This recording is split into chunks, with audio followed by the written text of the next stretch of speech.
Alright, so the last Nintendo Direct is officially behind us, and we've had some time to sit and think about it, and I've seen a lot of people saying that this Direct signals the end of the Nintendo Switch, and while I can understand that to a degree, I still think it's going to be around for quite some time. I actually think this Nintendo Direct signaled that Nintendo is in fact listening, and they have been listening for quite some time. What am I talking about? I'm talking about the game that people have been clamoring for so long and thought Nintendo would never do. I seriously was not expecting Thousand Year Door at the end of that Nintendo Direct, and it still blows my mind that this is even real. I woke up the next day and was wondering, like, is this even real? Then we have F-Zero sort of getting something new with F-Zero 99, which shows that Nintendo hasn't abandoned the concept of a new F-Zero, and who knows, that could be a tease for something down the road. So F-Zero fans, stay the course. You might get something new down the road. Don't give me hope.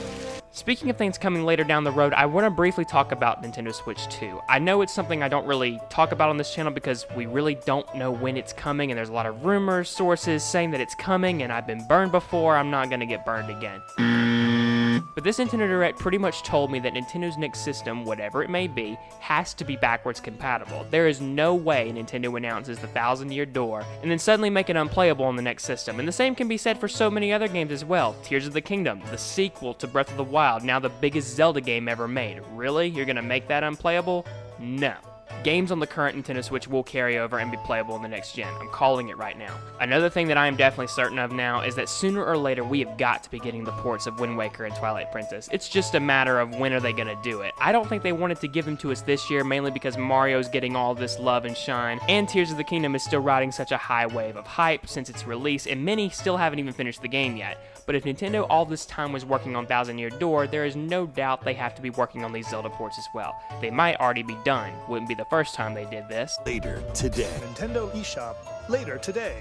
Finally, I just want to briefly touch on how many more years the Nintendo Switch has, because many are saying that this Nintendo Direct signaled the end of the Switch, and that it's coming to an end pretty soon. And I do agree to that to some extent, because as far as the big, mind-blowing announcements like the Zeldas and the Marios and the Metroids, yeah, I'm pretty sure a lot of that big stuff is over with. And unless Nintendo wants to give us Metroid Prime 4, I'm pretty sure the big stuff is over. But as far as the games go, we still have a steady flow of releases that will take us into the era of the next system. This Nintendo Direct even showed that. Mario vs. Donkey Kong is in February, Princess Peach is in March, and while Luigi's Mansion and Paper Mario don't exactly have release dates, we can assume that they are the first half of 2024. I'm predicting April is when Luigi's Mansion is going to drop, and Paper Mario is most likely going to be May. And then right after May, there will be another Nintendo Direct in June talking about the games coming in the fall of 2024, and so many are thinking that the Switch Pro is going to get announced around the end of 2024, and I just don't see it personally. However, I did put out a poll recently. That's right, those of you who participated in that, you guys get to be featured in the video.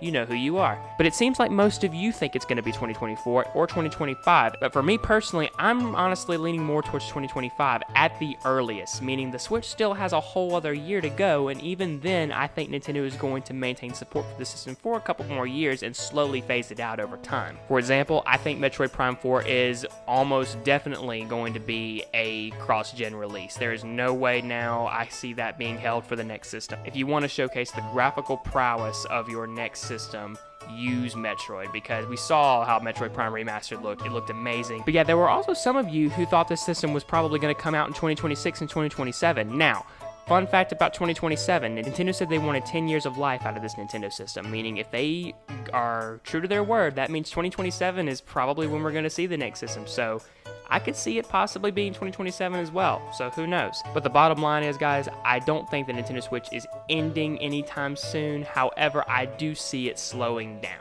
I do see it slowing down as we begin the transition into next gen. When that is, I have no idea, but sooner or later, I'm sure Nintendo will let us know. But now I want to throw it over to all of you. Comment below and let me know what you think Nintendo should bring over to the Switch next, because if they did it with Thousand Year Door, they can so do it with anything else. For me, it's Wind Waker and Twilight Princess, and I feel like sooner or later they've got to do it. And if you enjoyed the video today, be sure to leave a like and consider subscribing if you're new to the channel. The support really means the world. Thanks so much for watching, and until the next video, everyone, take care.